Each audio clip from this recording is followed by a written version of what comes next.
नमस्कार दोस्तों, राधे राधे। प्रेम से बोलिए विष्णु भगवान की जय। आज हम कार्तिक मास महात्म अध्याय 1 की कथा सुनेंगे, जिसको सुनने श्रवण मात्र से ही मनुष्य के सभी पाप नष्ट हो जाते हैं और अंत में वैकुंठ धाम की प्राप्ति होती है। एक बार सत्यभामा ने श्री कृष्ण से कहा, हे प्रभु, मैं धन्य हुई, मेरा जन्म सफल हुआ।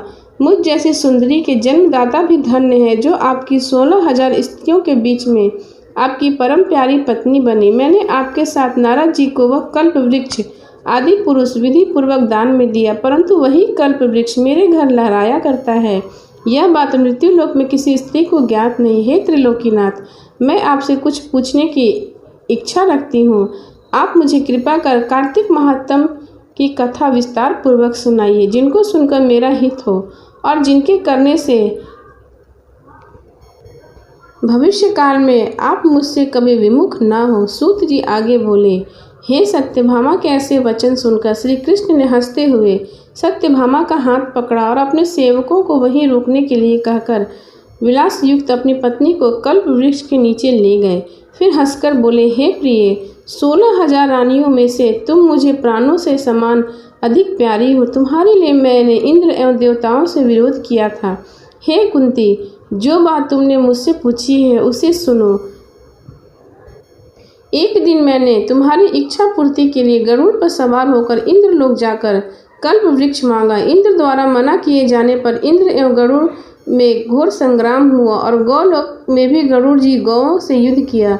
गरुड़ की चोट के उनके कान एवं पूंछ कटकर गिरने लगे, जिससे 3 वस्तुएं उत्पन्न हुई। कान से तंबाकू, पूंछ से गोभी और रक्त से मेहंदी बनी। इन तीनों का प्रयोग करने वाले को मोक्ष नहीं मिलता। तब गौओं ने भी क्रोधित होकर गरुड़ पर वार किया, जिससे उनके 3 पंख टूटकर गिर गए। इनके पहले पंख से नीलकंठ, दूसरे से मोर और तीसरे से चकवा और चकवी उत्पन्न हुए। हे प्रिय, इन तीनों का दर्शन करने मात्र से शुभ फल प्राप्त हो जाता है। यह सुनकर सत्यभामा ने कहा, हे प्रभु, कृपा मुझे मेरे पूर्व जन्मों के विषय में बताइए कि मैंने पूर्व जन्म में कौन कौन से दान, व्रत व जप किए हैं। मेरा स्वभाव कैसा था, मेरे जन्मदाता कौन थे और मुझे मृत्यु लोक में जन्म क्यों लेना पड़ा। मैंने ऐसा कौन सा पुण्य कर्म किया था जिससे मैं आपकी अर्धांगिनी हुई। श्री कृष्ण ने कहा, हे प्रिय, अब मैं तुम्हारे द्वारा पूर्व जन्म के किए गए पुण्य कर्मों को विस्तार पूर्वक कहता हूँ, तुम उसे सुनो। पूर्व समय में सतयुग के अंत में मायापुरी में अत्रि गोत्र में वेदांत का ज्ञाता देव शर्मा नामक एक ब्राह्मण निवास किया करता था। वह प्रतिदिन अतिथियों की सेवा, हवन और सूर्य भगवान की पूजा किया करता था। वह सूर्य के समान तेजस्वी था।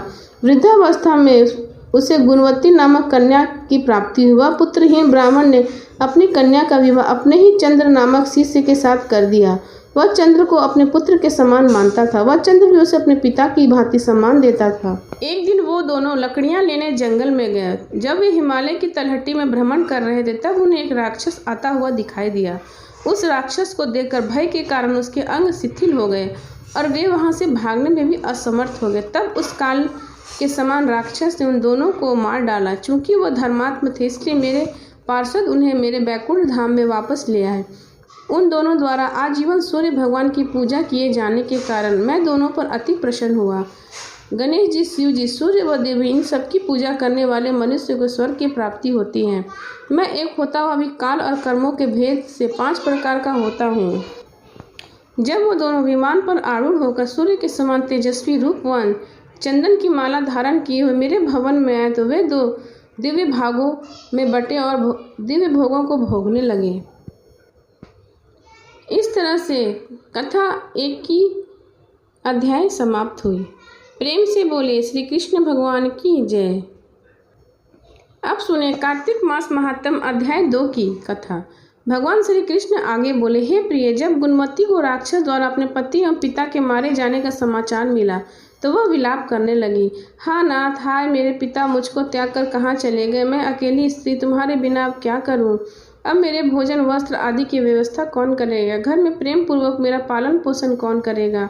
मैं कुछ भी नहीं कर सकती। मुझ विधवा की कौन रक्षा करेगा। मैं कहाँ जाऊँ, मेरे पास तो अब कोई ठिकाना भी नहीं रहा। इस प्रकार विलाप करते हुए गुणवती चक्कर खाकर धरती पर गिर पड़ी और बेहोश हो गई।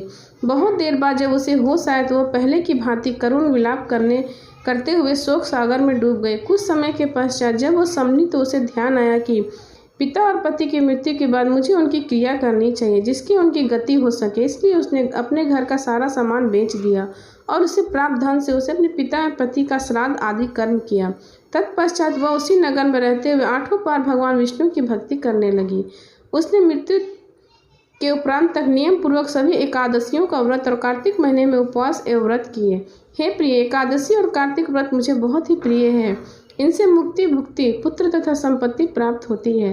कार्तिक मास में जब तुला राशि पर सूर्य आता है तब हम ब्रह्म मुहूर्त में उठकर स्नान करने व व्रत व उपवास करने वाले मनुष्य मुझे बहुत प्रिय होते हैं, क्योंकि यदि उन्होंने पाप भी किए हों तो स्नान व व्रत के प्रभाव से मोक्ष की प्राप्ति हो जाती है। कार्तिक में स्नान, जागरण, दीपदान तथा तुलसी के पौधे की रक्षा करने वाले मनुष्य साक्षात भगवान विष्णु के समान हैं। कार्तिक मास में मंदिर में झाड़ू लगाने वाले, स्वास्तिक बनाने वाले तथा भगवान विष्णु की पूजा करने वाले मनुष्य जन्म और मरण के चक्कर से छुटकारा पा जाते हैं। यह सुनकर गुणवती पतिव्रता श्रद्धापूर्वक कार्तिक का व्रत और भगवान विष्णु की पूजा करने लगी। हे प्रिय, एक बार उसे ज्वर हो गया और वह बहुत कमजोर भी हो गई। फिर भी वह किसी प्रकार गंगा स्नान के लिए चली गई। गंगा तक तो वह पहुंच गई, परंतु शीत के कारण वह बुरी तरह से कांप रही थी। इस कारण वह शिथिल हो गई। तब मेरे दूत उसे मेरे धाम में ले आए। तत्पश्चात ब्रह्मा आदि देवताओं की प्रार्थना पर जब मैंने कृष्ण का अवतार लिया तो मेरे गण भी मेरे साथ इसी पृथ्वी पर आए, जो इस समय यादव हैं। तुम्हारे पिता पूर्व जन्म में देव शर्मा थे तो इस समय सत्राजित हैं। पूर्व जन्म में चंद्र शर्मा जो तुम्हारा पति था वह डाकू और हे देवी, तुम ही वह गुणवती कार्तिक व्रत के प्रभाव के कारण ही तुम मेरी अर्धांगिनी हुई हो। पूर्व जन्म में तुमने मेरे मंदिर के द्वार पर तुलसी का पौधा लगाया था। इस समय वह तेरे महलों के आंगन में कल्प वृक्ष के रूप में विद्यमान है। उस जन्म में जो तुमने दीपदान किया था उसी कारण तुम्हारी देह इतनी सुंदर है और तुम्हारे घर में साक्षात लक्ष्मी का वास है। क्योंकि तुमने पूर्व जन्म में अपने सभी व्रतों का फल प्रतिस्वरूप विष्णु को अर्पित किया था, उसी के प्रभाव से इस जन्म में तुम मेरी प्रिय पत्नी हुई हो। पूर्व जन्म में तुमने नियम पूर्वक जो कार्तिक मास का व्रत किया था उसी के कारण मेरा और तुम्हारा कभी वियोग नहीं होगा। इस प्रकार कार्तिक मास के व्रत आदि करने वाले मनुष्य मुझे तुम्हारे समान प्रिय होते हैं। दूसरे जब तब यज्ञ, दान आदि करने से प्राप्त फल कार्तिक मास के किए गए व्रत के फल से बहुत थोड़ा होता है, अर्थात कार्तिक मास के व्रतों का 16वां भाग भी नहीं होता। इस प्रकार सत्यभामा भगवान श्री कृष्ण के मुख से अपने पूर्व जन्म के पुण्य का प्रभाव सुनकर बहुत प्रसन्न हुई और वहां से कृष्ण भगवान अंतर ध्यान हो गए। प्रेम से बोले कृष्ण भगवान की जय, विष्णु भगवान की जय। इसी तरह से अध्याय 2 की कथा समाप्त हुई।